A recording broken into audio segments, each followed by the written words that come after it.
Anybody? Akinjo, Yes, ma'am. Cantu, Here. Elliott,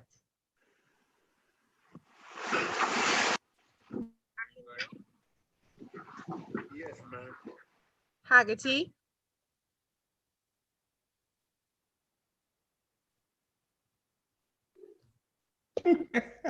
I know Haggerty's there. Scott, Hernandez, Go ahead. Aye. Joe Brock, I King saw Tingle, you. Here. Marshawn, Here. McPartland, Here. Neram, Here. Malone, Here. Stepper, Here. Vargas, Here. Warner, Here. Zuba, Here. and then Elliott. We don't have Elliott. Okay, you have a quorum.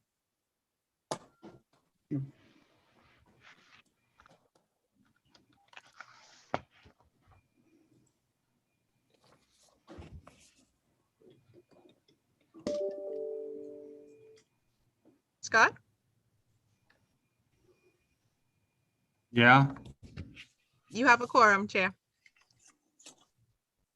Ready for Okay, public thank comment. you. Oh, no, I'm trying to switch over to another computer because this one's not working that well. But somebody has messed with my computer, so we're stuck with this one.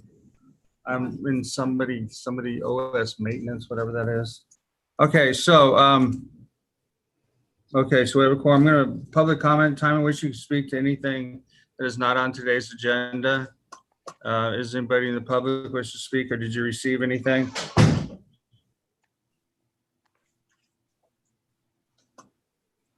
Hello? Is this just have not- me? I'm sorry, are you not hearing me? No. No. If there's no hands up right now, Okay. and I received no letters, All right. We'll move to the consent calendar, which includes the minutes and the treasurer's report. I'll move consent. Thank you, Second. Mary. The second was where? Karen Stepper. Okay, so I have a motion by Marchand, second by Stepper. Does anybody have any questions on this? No. Anybody in the public wish to speak? I do not have any hands up. Okay, so roll call vote, please. Akinjo, Yes, ma'am. Cantu, Here. Oh, I'm sorry. Yes. did we get Elliott? Haggerty, Here. Yes. Hernandez, Here. King Tingle, Yes. Marshawn, Yes. McPartland, Yes. Neram, Yes. Malone, Aye. Stepper, Aye. Vargas, Yes. Warner, Yes. Zuba. Yes. Okay, motion Okay. passes. Thank you. Item 5, fiscal year 2020 basic financial statements. All right, thank you. So we're presenting to the board the basic financial statements for fiscal year 2020. Our audit partner from Mays and Associates, David Albee, is here to present to you and to answer any questions.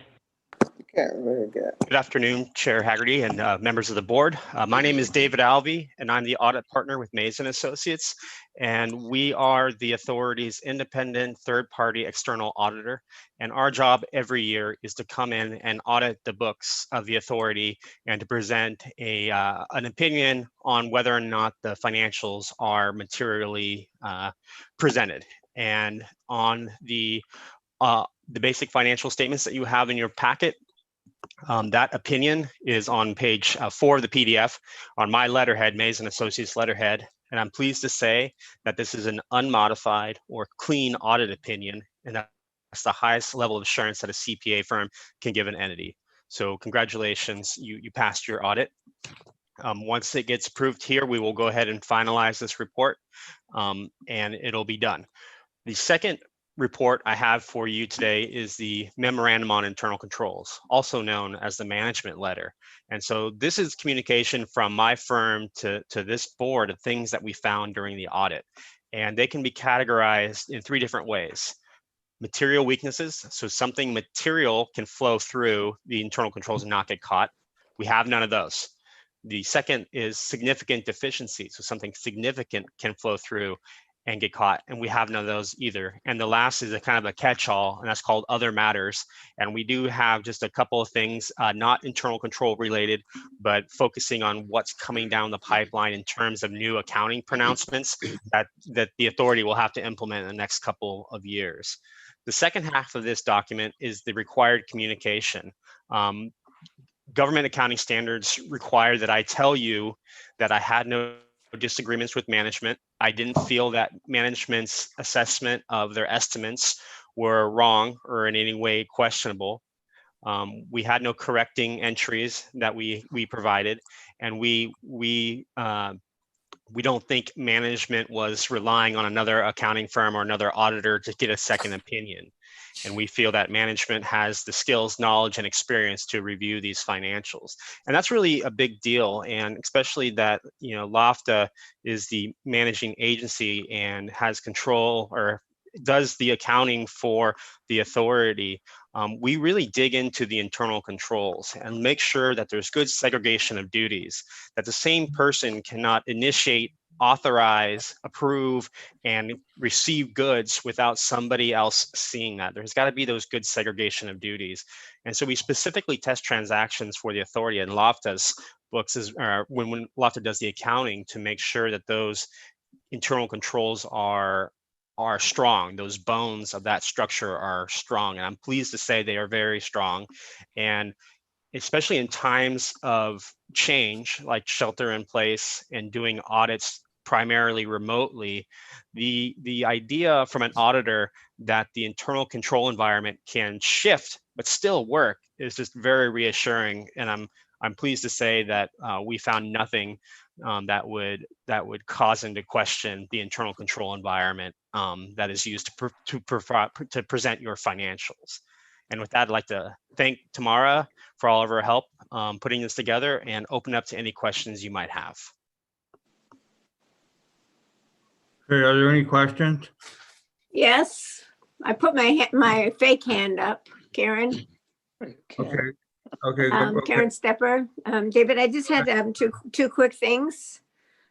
First one, I'd never heard anyone refer again to what you said is there was no evidence that we were shopping for a second opinion. Is that what you said? I've never heard that given I am a CPA. Yeah, yep. So that's definitely part of the statement of auditing standards 114 communication, that we want to make sure that we're not, getting a second opinion or working with other auditors to see if there's a better result. And then the second question has to do with how much of this is electronic, or do you actually come into the office at all and look at any documents? This year we did it all 100% remote. In years past, we do it in the field, but really we're looking at the backup that's mostly electronic anyway in these days. So we're making sure that we have that good internal control environment, that authorization segregated from the bookkeeping, segregating from those things, so we can rely on the internal control environment for our interim or our internal control testing. So it depends on how much substantive testing we need to do at year end based on those controls. And we did our interim phase, Tamara, you'll have to correct me, but it was back in May, I believe. Yeah, I think it was May. Okay. All right. Well, Danville did theirs all electronically too. I think in the COVID environment, it's just kind of a leap to go completely to electronic. So I appreciate your answers. Thank you very much.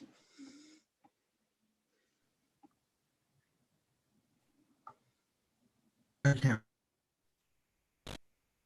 figure this out. We're back to you, Is Scott. everybody having a hard time hearing or is it just me?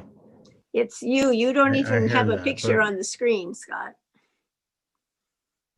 Yeah, well, nobody Scott, wants. as a retiree of Alameda County, you're eligible to sign up for Kaiser for our hearing aid business. You know, you might want to.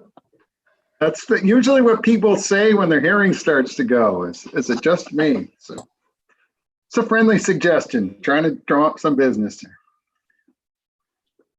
Now I have to defend my boss in this case. I think the computer is messed up. That's my. This computer's terrible. I You're all agree with having- you, Paul. Okay. I might All vote right, with that too.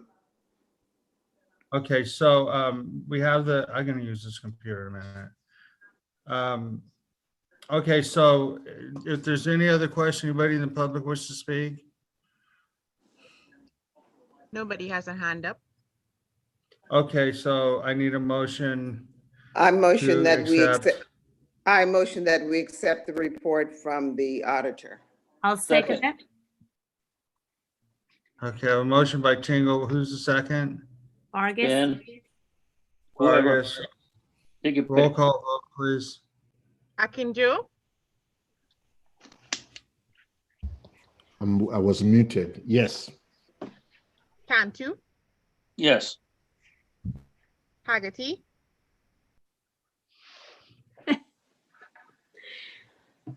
Hernandez, Yes.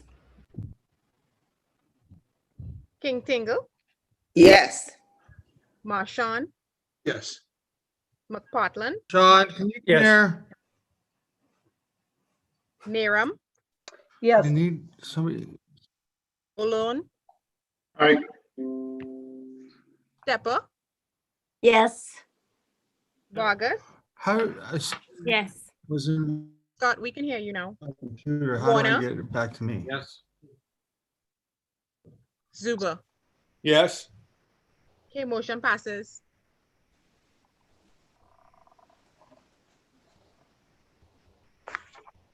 Item 6. All right. So I'll take item number 6. It's the executive director's report. Just in the interest of time, I won't go through everything that I've written in the executive director's report, but certainly am available for questions that you might have on the items. But it's been a while since we met. We didn't have a meeting in October, and that took us all the way back to, I believe, like September 9th was the last time we had met. So I think some of the huge things, obviously, that have taken place since we last met in September was the Measure BB transportation expenditure plan amendment for the Valley Link project. As you're aware, on September 24th, the commission there at ACTC voted to recognize the rail authority as an eligible recipient of Measure BB funds, and then they took action to amend that transportation expenditure plan to move $400 million from the BART to Livermore project to the Valley Link project. So, you know, congratulations. We haven't had a chance to formally kind of be in a setting where we can get excited about that, but that's a huge step forward. Chair Scott Haggerty did a fantastic job in working with the commission to get those approved, and there was a lot of public support that came forward for that. A couple of other things, the city of Tracy also in September, just shortly after you last met, approved an option. The city council approved an option that allows the rail authority to acquire basically at no cost the 200 acres for the O&M, the operations and maintenance facility land for Valley Link. So that can be exercised upon certification of the EIR and adoption of the project. So again, exciting to see a lot of involvement here from the city of Tracy and from San Joaquin County member agencies on that. We are gearing up for some AB 758 amendments to give you a few more tools in your toolbox for developing the Valley Link project. I'll bring more to you next month on that, but we'll expect to have some action in the legislature in regard to Valley Link. in those Mhm. amendments in the cycle coming up. The other big thing that I'll just highlight, just for in the interest of time, is your draft environmental impact report. Big story is there that we'll have that out in draft form for public comment on December 2nd. And I do have, I'll just put up a share screen real quick. We do have the dates for 3 of the open houses where we'll talk about the draft environmental report and the procedures for that and how to comment on that. I'll send an email out after the board meeting, but wanted to give you those 3 dates as they're kind of hot off the press and ready to go for us. And then, you know, last but not least, just want to recognize that we've been meeting with the FTA and also with the California High-Speed Rail in regard to NEPA and NEPA, a NEPA lead for the Valley Link project. And just want to let you know, we think there's a path with the FTA in particular to jump right into NEPA after we are done with CEQA to kind of keep the environmental clearance moving for the Valley Link project. Other than that, I'd be happy to answer any questions that you might have. Michael, Chair, if you don't mind, I wanted to make a comment. Michael, I wanna commend you for all the work. And none of this could happen without your assistance. You've been a rock star.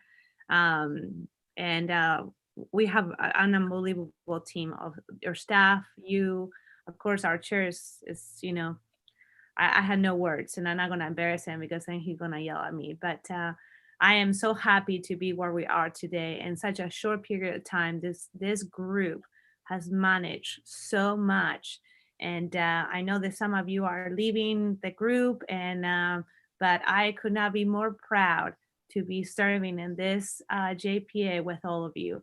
And I wanted to say thank you from the bottom of my heart for everything that you have done and to keep all of us informed and up to date. So that's it, and keep at it. I'm just immensely proud. Thanks. Okay, anybody else on the executive director's report? Very good report. Okay, I don't see any more hands, so this was an informational item. We'll move on.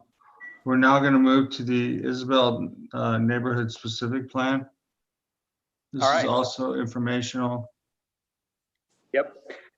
So exciting, the city of Livermore, the city council adopted on November 9th, the Isabel neighborhood specific plan. And as you've read in the staff report, it's a pretty vibrant transit oriented neighborhood plan, a tremendous effort. I asked Ashley Vera, who's an associate planner in the community development department over at the city of Livermore, to maybe spend 6 or 7 minutes with the board and walk through some key slides that talk about that plan that was approved. And just certainly would like to say it's an exemplary neighborhood specific plan. I think it really shows and provides a lot of thoughts that can be replicated in other station areas. So with that, we'll let Ashley take us through a few slides and then she's available for comment. All right, thank you. Good afternoon, Chair Haggerty and members of the board. I'll be going over the Isabel neighborhood specific plan today. So just for some context, this graphic shows the city limits outlined here in pink and the planning area outlined here in black. For reference, you have I-580 up here. The planning area covers about 1,100 acres in the northwest portion of the city surrounding the Isabel Avenue interchange. And the hatch circle that is shown here represents a half-mile radius from the Valley Link station. This graphic shows a zoomed-in view of the planning area. For reference, again, you have I-580 here with the Valley Link station in the median and then Isabel Avenue here. The orange dotted line shown here represents the planning boundary. And about 30% of the planning area includes vacant and undeveloped parcels. The city considers this abundance of vacant land near a future transit station as an opportunity to shape the neighborhood from the ground up. The plan includes 3 primary objectives. The first is to create a safe, vibrant, and complete neighborhood that includes amenities for residents, workers, and students, and that is compatible with existing development and community character. The second objective is to support citywide goals for increased transportation options, housing options, and economic vitality. And the third objective is to support the Valley Link rail project through development of a complete neighborhood. The planning process began in 2014 and includes these 5 phases shown here. Each phase involved extensive public outreach, including meeting with residents and property owners within the planning area. Overall, the city's planning team held over 50 public outreach meetings, including focus groups, interviews, neighborhood meetings, tables at city events, and presentations to community groups. The outreach process resulted in a vision for the neighborhood, establishing these 6 key themes. And together, these principles will create a vibrant, walkable, and well-designed neighborhood that is compatible with surrounding development near transit. This is the land use diagram for the planning area. Again, you have I-580 here, the Valley Link station in the median, and then Isabel Avenue here. Parking for Valley Link patrons would be located here, and this parking would be connected via a pedestrian bridge across 580 to the south. There'd be an additional pedestrian bridge to the north connecting to the northern portion of the neighborhood. The yellow and brown areas that are shown on this graphic represent residential development, and housing types that are envisioned include townhomes, condominiums, and apartments. The purple areas represent office development, and the dark red designation shown here represents neighborhood serving commercial uses like retail, restaurants, banks, and personal services like nail salons. The plan also envisions a small format grocery store located here. The red hatched pattern shown here and here represents ground floor retail uses, which allow for a variety of neighborhood serving uses such as coffee shops, fitness centers, and daycare centers. The green areas represent open space within the plan, and the stars shown here, here, and here represent the 3 new neighborhood parks that will be in the neighborhood. The pink and red areas represent general commercial and business park uses. And then finally, the plan includes these 3 locations where a K-12 school could go. This table shows the plan's overall capacity for new development at build out of the plan. And it allows for development of 4,095 housing units and approximately 1.97 million square feet of non-residential development, all supporting about 9,200 net new jobs. Implementation of the land use plan is owner initiated, meaning that development or redevelopment will only occur once property owners submit applications for entitlements. The City of Livermore's citywide inclusionary housing ordinance requires for residential development to allocate 15% of the total housing units to low and moderate income households. The specific plan sets a goal of 25% of the new housing units to be subsidized at below market rates. This will be achieved through a project level minimum inclusionary requirement on market rate development of 20%. The remaining 5% would be achieved through a city program to partner with nonprofit housing developers on standalone housing projects or mixed income developments.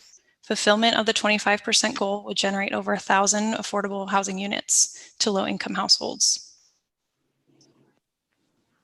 The planning area has an existing network of Class 2 bike lanes and proposes additional Class 2, Class 3, and Class 4 bike lanes. The new bike lanes will fill in gaps in bicycle circulation where the connectivity is currently incomplete. Proposed trails in the neighborhood are shown in the dark green dotted lines shown here. The plan proposes just over 5 linear miles of trails within the neighborhood and will help close existing gaps in the system. At build out, the planning area will have over 8 miles of trails. In addition, the plan includes pedestrian and bicycle bridges and undercrossings through the neighborhood that are shown here in orange. This diagram shows the parks and open space in the plan area. The 3 neighborhood parks shown here, here, and here equate to 6.5 acres of new parkland. And throughout the neighborhood, there are approximately 235 acres of open space shown in the remaining green areas. The neighborhood will also have 3 public plazas. The first plaza is shown here at the corner of Main Street and Gateway Avenue. The plan envisions the plaza will include elements such as outdoor dining, seating, and public art, and will connect to the Valley Link station. In addition, the plan envisions the space as a gathering space for residents and visitors to host events such as farmers markets. 2 plazas are also planned at either end of the Valley Link station to the north and to the south, and will incorporate elements including waiting areas, signage, kiosks, and landscaping. And that concludes my presentation. Thank you. Any questions? Mayor Marchand, do you have a comment you would like to add? I think Ashley did a great job. We've been working on this for years. There was the hiccup when Bart chose to not come out, but I think that this provides a level of housing and opportunity in the city that we really don't have this type of development. And I think it presents a great opportunity, not only for Livermore, but for the region. So thank you, Ashley, for a great presentation. And we're very excited about this, and the way that we can partner with Valley Link is even a greater opportunity. Karen Stepper. Ashley, just a quick question. That was a great presentation. It's just Very unclear when you say class 2, class 3, and class 4 bike lanes. What's the difference on those? Sure. So your class 4 are your most protected bike lanes. Those include things like buffers with things like bollards to protect the bicyclist from vehicular Riders, traffic. Okay. Your class 3 include more like sharrows and other sorts of like markings on the road, again, to show that you can share the bikeway. And then your class 2 are more of your shared, a little less kind of signage and delineation for protecting the bicyclist there. Okay, thank you. And thank you, John Marchand. I think if your community had not been discovering all these uses for so many years, we never would have been able to move this quickly into such a great plan. So thank you. Great, thank you. Veronica Vargas. Thank you, Chair. I really want to congratulate the City of Livermore. I want to commend their staff and compliment their plan. Is the TOD envision that was presented. It really will enhance, and it will sustain that the goals that we set forward, and adopting the TOD policy will certainly be an advantage for the station and for the success of the station. So it is for policy wise, it's very important that we continue to support as a board cities that are doing this TOD. And I wanted to say it is impressive. I'm a little jealous in a good way. And congratulations, Mayor. It's a beautiful plan. Well, thank you. And this is really have to compliment staff too, because this very easily could have been just a big housing project, but it was very important to the council and to the staff that this became a walkable, a vibrant neighborhood. So it's not disconnected. It's from the rest of the city. It's got its own neighborhood, its own amenities. And I think that's going to be the key to the vibrancy and to the attractiveness, and the way that they were able to work this so that where there were dense housing components, that they're actually hidden. So as you're driving down the freeway, we've got a very strong scenic corridor ordinance, but you don't see the development because it's hidden within the shadows of the freeway as you're driving. So very creative way, the staff that looked at this. So really my applause to the staff for thinking out of the box and making this a vibrant community unto itself.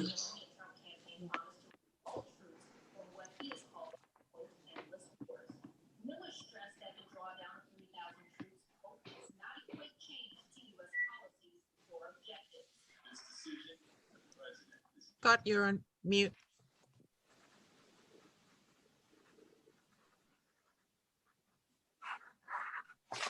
You missed everything I said. It was so brilliant. All right, we're going to move on. I don't see anybody in the attendees or the panelists with any more questions. So we're going to go ahead and move on. We're going to move to the item 8, resolution authorizing. What? Roland has his hand up. Well, okay. A little late on that one, Roland. Go ahead. It's a quick one. Thank you for the opportunity. I was, zooming away on YouTube, which is a little bit delayed. I'm watching you on my big, 18 screen. Anyway, the question I have though is about this project is what is the housing to job ratio? Do we have any jobs out there or just housing? And that's my question. Thank you.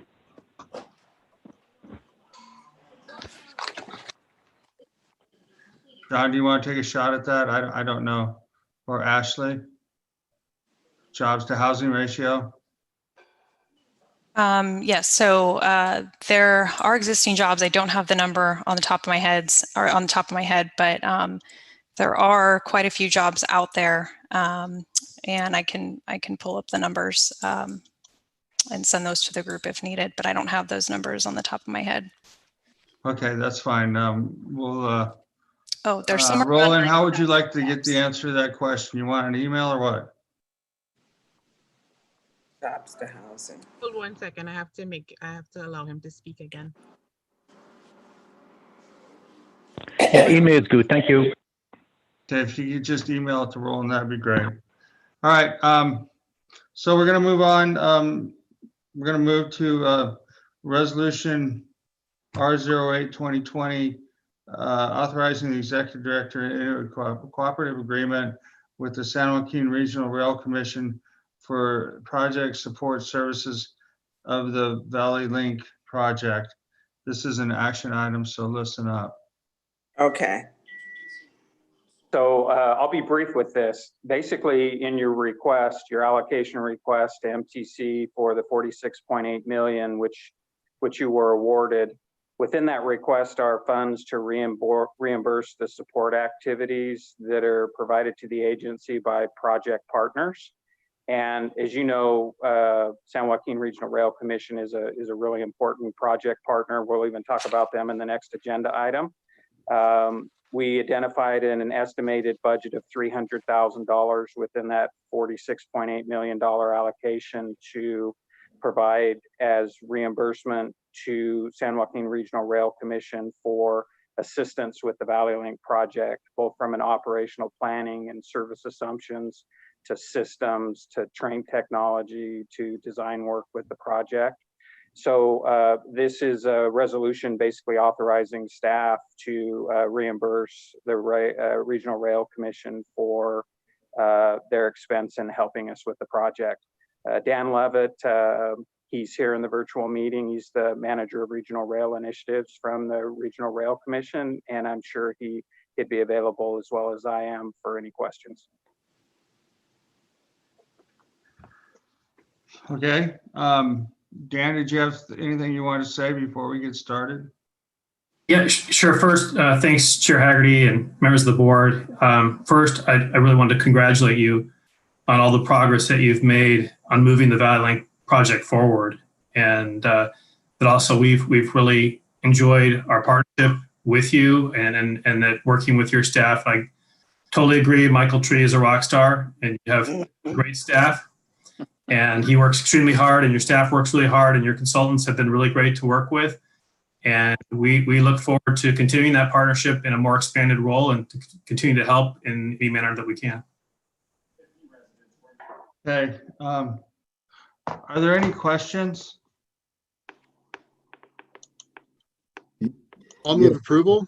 Okay, Marshawn, hold on. Let me just, I'll take your motion. Is there a second? I'll second it. The second was Narum. Vargas?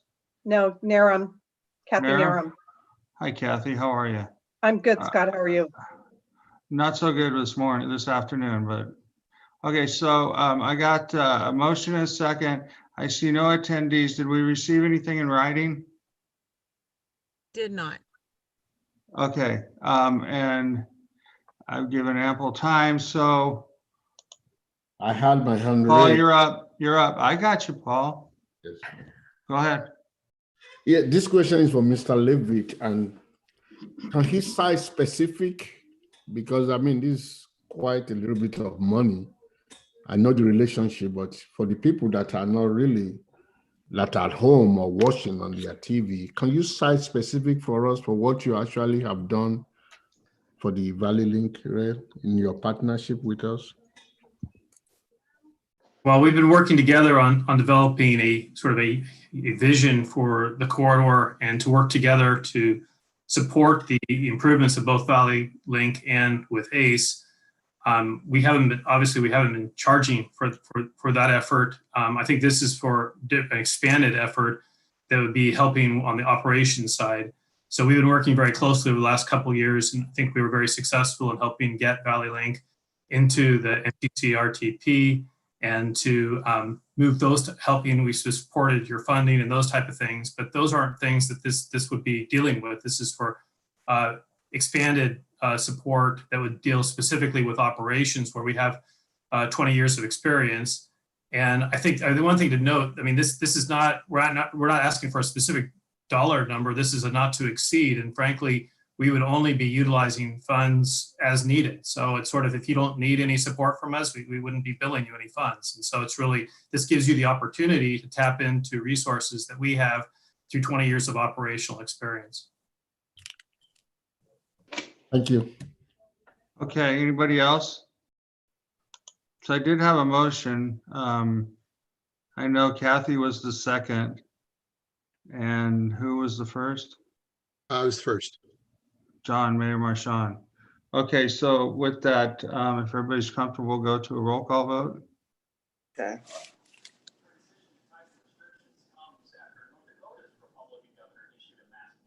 Akinjo, Yes, ma'am. Cantu, Here. Oh, I'm sorry. Yes.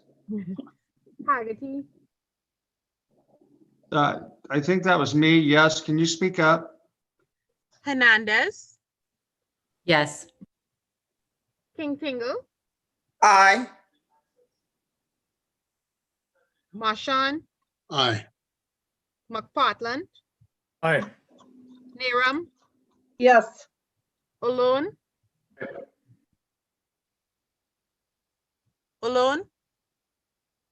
Aye. Stepper, Yes. Vargas, Yes. Warner, Aye. Zuba. Yes. Motion passes. Well,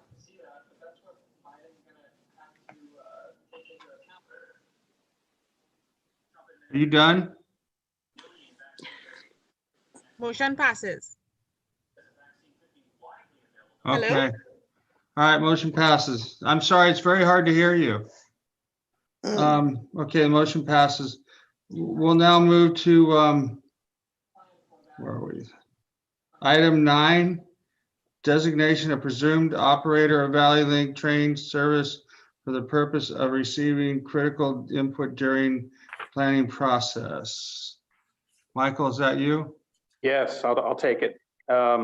So this is a really important agenda item. And I guess, in the development of the Valley Link project, you have an executive committee made up of executive directors from organizations such as BART and ACE, and also MTC and San Joaquin COG.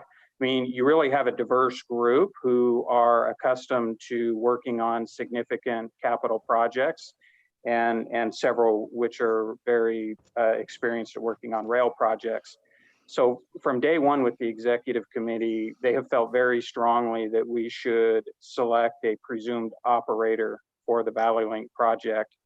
And as mentioned in the subject line of the agenda item, really it's to have the selected operator basically provide critical input during the planning stage.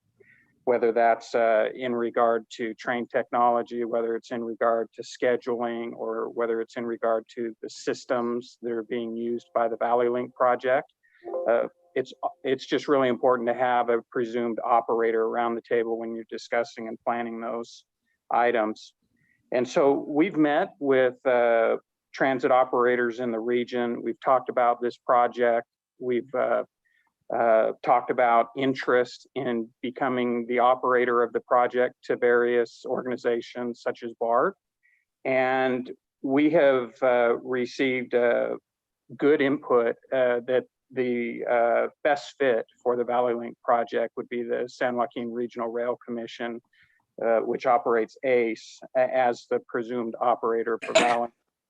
And so this is an initial opportunity for the board to talk about that. It's an informational item. Your staff recommendation is that the board have a presumed operator for the Valley Link train service, and that it be San Joaquin Regional Rail Commission. I think we all agree that this is not an agenda item where we're discussing any type of relinquishment of the governance for the Valley Link project away from the current board, but rather identifying the presumed operator who the rail authority would contract with in providing the Valley Link train service.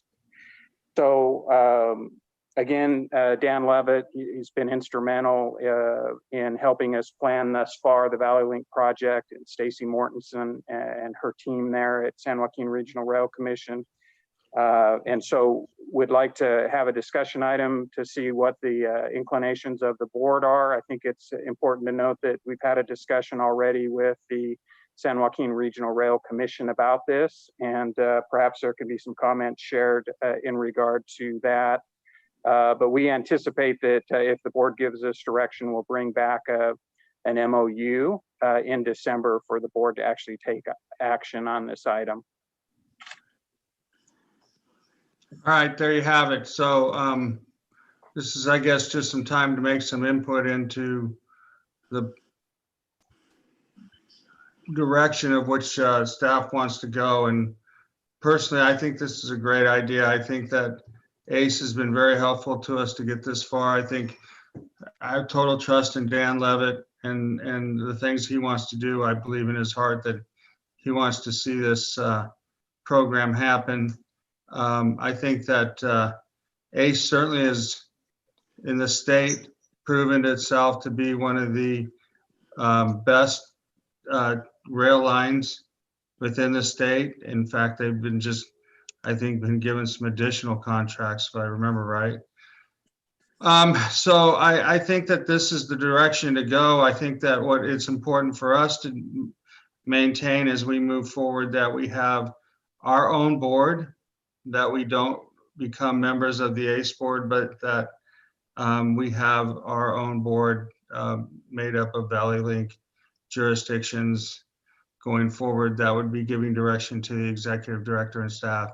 But other than that, I see no downfalls in this. And I've seen Dan Levitt pull off miracles when it comes to EIRs and getting things done. And if he can pull some of those trucks over here, I think we'll probably catch a lot of time and get caught up, get this train certainly built and on the road or on the tracks as soon as possible. So those are my comments. I don't know if anybody else has any comments, but I'm kind of excited about this today. I do, Chair. I have my hand up. Go ahead. Thank you, Chair. I echo your sentiment, and I have to say the benefits of us collaborating with the San Joaquin Regional Rail Commission is huge. The advantage of having this group help us with the experience and operations that they have is a huge advantage for our project. And of course, the sensitivity that we don't want to create a new agency. I know that in some parts of the country, even in the Bay Area, it is a touchy subject, and there's a lot of pressure from the public not to create a new operators. And so I think that this is a great opportunity for both of us. The role and responsibilities of the authority has not changed for us. The project sponsor, as a project sponsor and agency, responsibility for the funding and implementation of the Valley Link has not changed. And I support it because we're not part of the ACE. We are continue to be our standalone JPA. Enabling the San Joaquin Railroad Authority to provide the input that we need, the knowledge that they have and possess. And on an early service decision, this is a huge advantage for us to have their planning experience to help us integrate what we're trying to achieve. So I'm very pleased.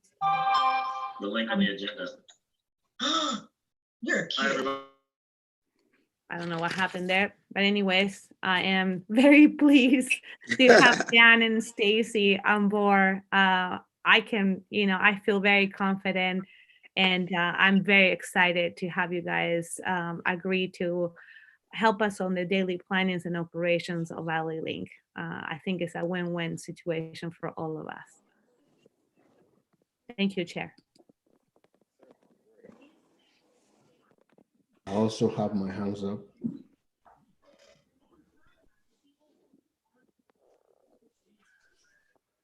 You're muted, Scott. Okay, Paul, did you want to say something? You were on the line, but now you're gone. No, I still have my hands up. Okay, John Marchand and then Karen Stepper.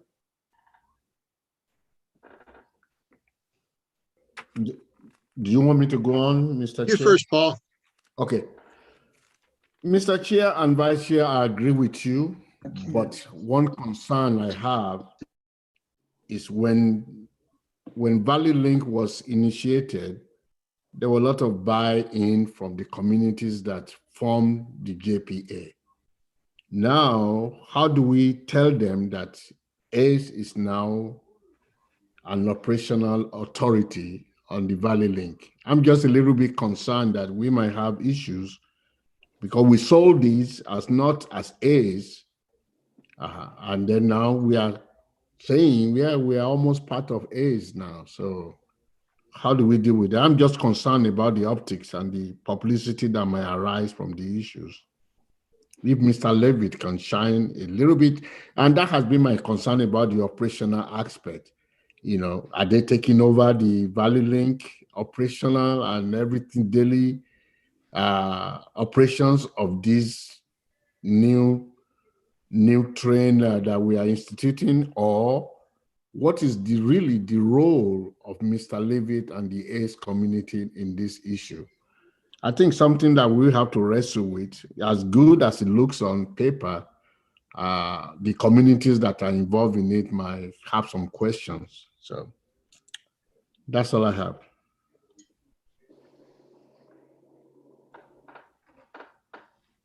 Mike, you want to take a stab at that? Yeah, I mean, the role of ACE in this would be that the rail authority would contract with ACE to provide operations of the train, much like it would if it contracted with Bombardier or another provider to provide the operations. I just think here you have such great experience with ACE, and 70% of the folks on the Valley Link train will be coming in from the Central Valley on the train. They have great experience with the UP and a great relationship with them, both from a safety record and from a business record, which the authority can benefit from. So, I mean, I just think it's important to recognize that this authority will contract with ACE to provide the operations. That will not, the governance of that operations won't reside with the San Joaquin Regional Rail Commission. It will reside with this board.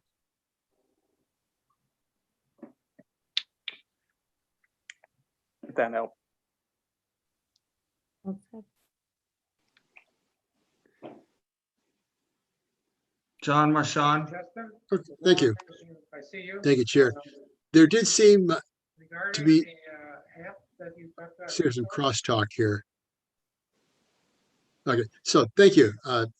they daylighted this to the San Joaquin Regional Rail Commission at our last meeting, and there seemed to be support on the board to go ahead with negotiations with Valley Link.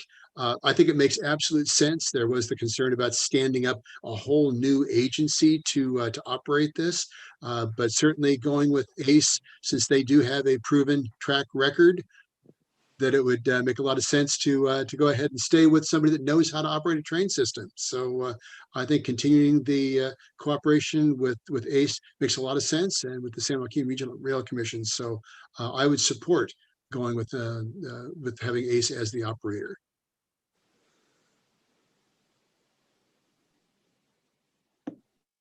Karen Stepper. Thank you. I think this is just yet another advantage, Scott, for you having been involved this entire time. I've been back to Washington, D.C. to the Department of Transportation with the Tri-Valley mayors 3 times in the last 15 years. Obviously, I'm a rotational mayor, unlike those are. But every time we went, there was the issue of how are we being accepted by ACE and how do they coordinate? Of course, at one point it was BART. So I see this as a huge step forward. And to make that link before we don't always have your advantages of Scott. So nice job. I think ACE will be a great partner here. Philip, hello. Would, Connor, what Paul's concern is, I would wonder the optics of bringing in somebody we don't know. So I think I agree with the other comments. I think this is a good idea. I know that Michael's not is looked on as not a member of the Railroad Country Club. So they have to bring in I guess they have to bring a card-carrying member that they like the cut of his jib and all that. So maybe you need to buy another blazer or something, Michael, with a patch on there with the Valley Link symbol or something. But I think this makes perfect sense, as other folks have said. I think it's a good idea, and without taking the chair's prerogative, maybe Member Zuber might want to comment as well, since he's involved with this whole process. Sure. We did have a discussion at the last board meeting. I think it's important to make sure everybody understands, and this may go to address Mr. Akinjo's question. This is not ACE taking over Valley Link. This is ACE agreeing to operate the system and work for Valley Link. This board would stay in existence. It would continue to set the policy and the direction. And ACE's responsibility would be to make sure the trains operate and arrive and depart on time. We already do that with the Dan, I can never remember, but it's the San Joaquin rail program that runs from Merced to Sacramento. They have their own board, they have their own budget, they have their own system. ACE simply makes sure that the trains show up on time and that they're operating at peak efficiency. And that would be the same role, assuming this goes forward, that ACE would assume for Valley Link.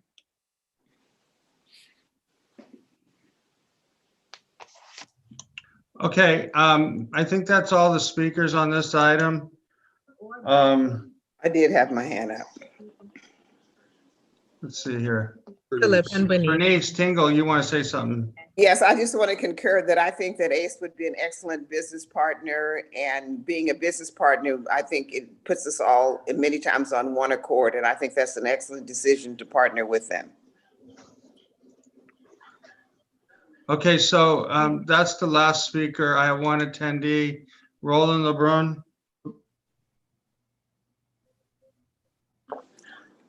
Thank you, Chair. And very briefly, I'd like to echo what everybody else has been saying. Is the arrangement that you're looking at is pretty much identical to the arrangement at Capitol Corridor F with Amtrak. And I think it's very simple. Everybody understands how that works. Thank you. Mm-hmm.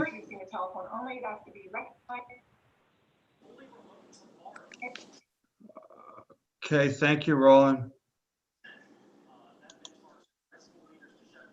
Okay, so this is only an information item for today, so I think it's up now to Michael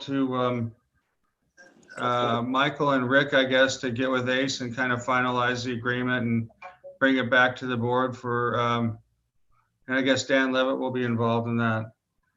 And, bring back a final agreement, correct? Yep. All right, so with that, it looks like we're at the point where we're going to the closed session. It should be a relatively quick one, so everybody has the link. Okay. Just know you got a separate email later today, 10:30 this morning, with a link. It's different from the second link that was in your email the other day, so please. The link is also in the chat. Okay. See ya. So I'm going to leave this and go to the other one. Yeah, you should leave this meeting and go to the other one. Okay. Are we adjourning first before? Oh, we'll come back. Okay. I mean, adjourning to the meeting. Okay. Yeah. I'm gone.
Hi, Scott.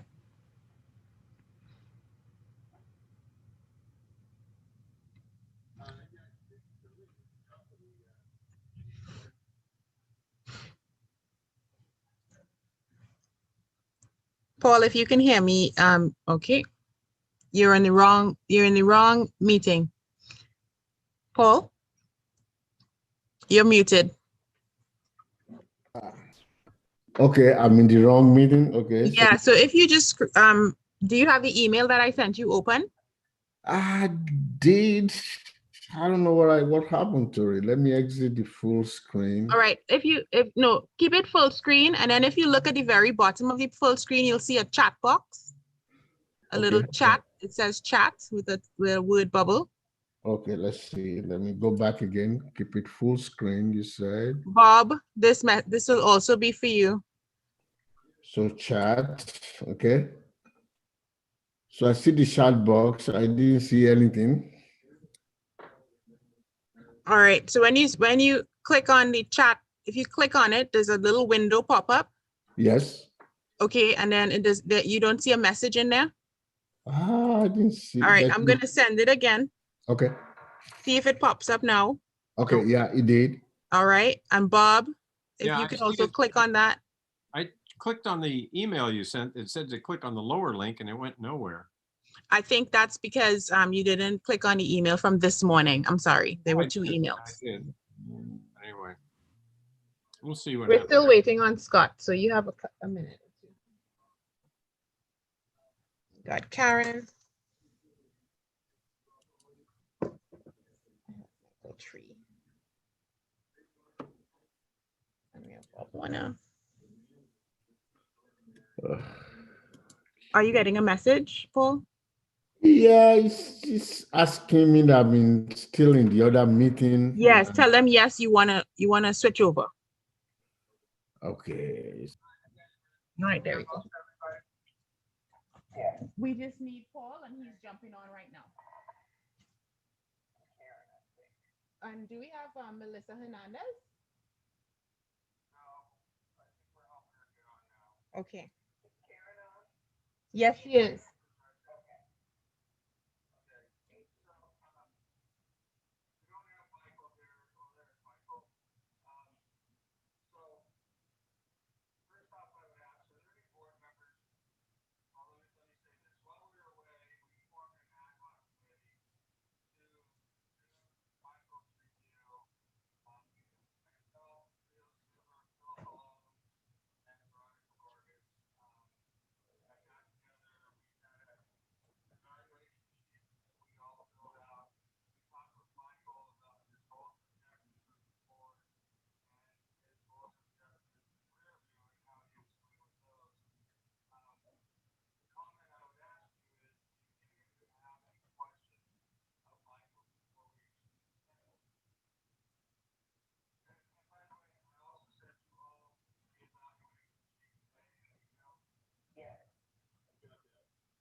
quote is just seamless. I know. That one worked better than any other one that I've done. That one worked really well. We're that good. I think it's Candace is that good. It's definitely Candace.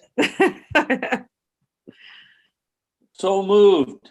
Second. I'm gonna take that. I'll take that. Good job, Karen.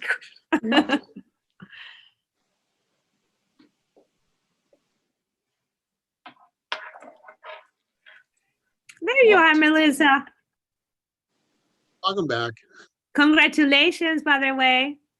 Thank you. I still owe you an email. I have to That's all respond to right. you. We can have a drink when things open up,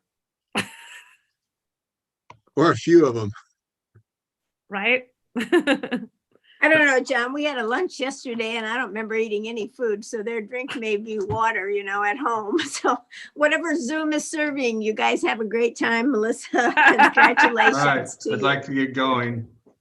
Okay, so as we have stated, and I don't know if Michael's back on. I'm here. Michael's here.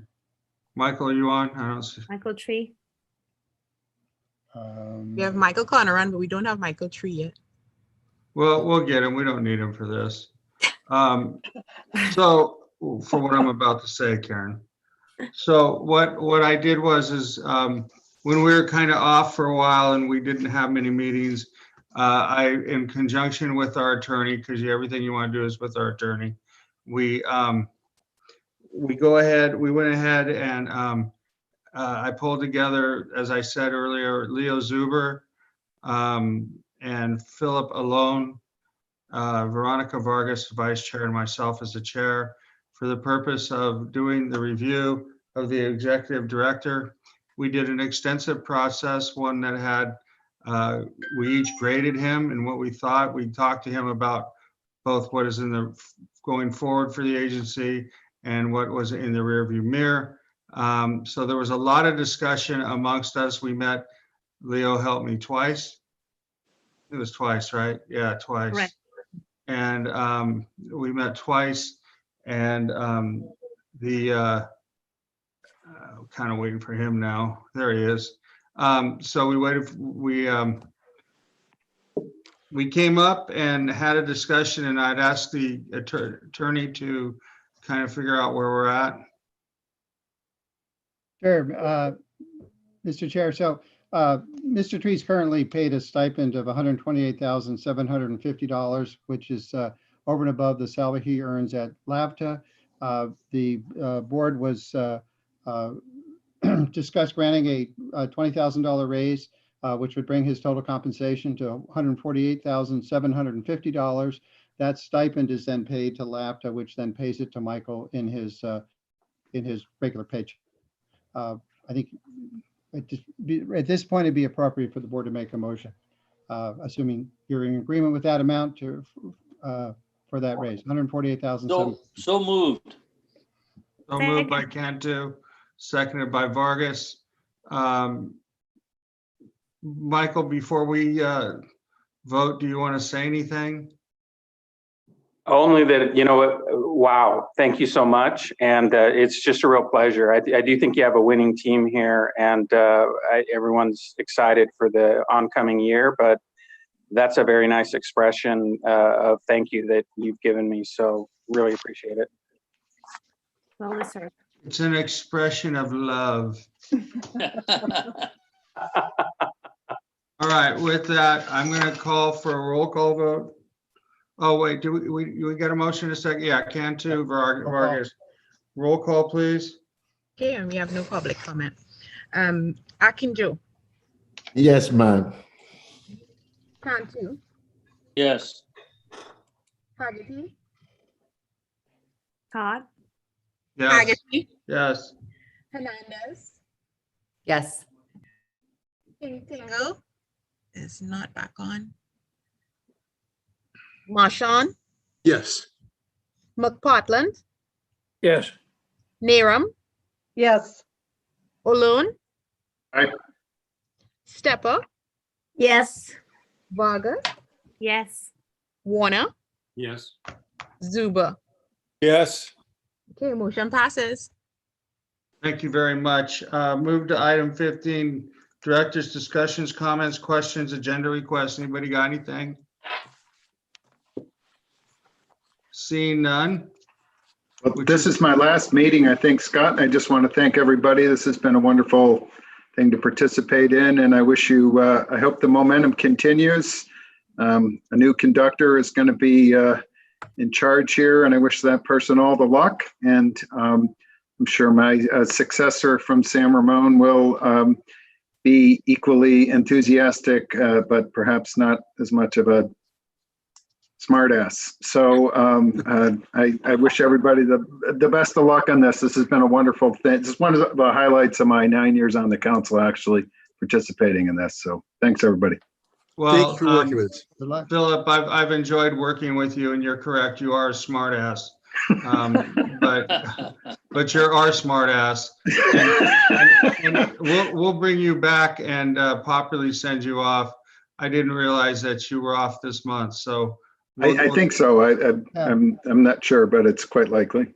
Okay, well, you will be missed. It's been fun. Definitely. Thank you. Okay, anybody I will else? miss you. I will miss Phil. He's been my next door buddy and all. So good luck, Phil. I know that you have other plans, and I wish you the best of luck. And thank you for saying that. I believe that this group of people are the most amazing group, and we had so much fun in the last 4 years, almost 5, working together on Valley Links. But we sure will miss you. Good luck, Phil, and God bless. You will be missed. Thank you.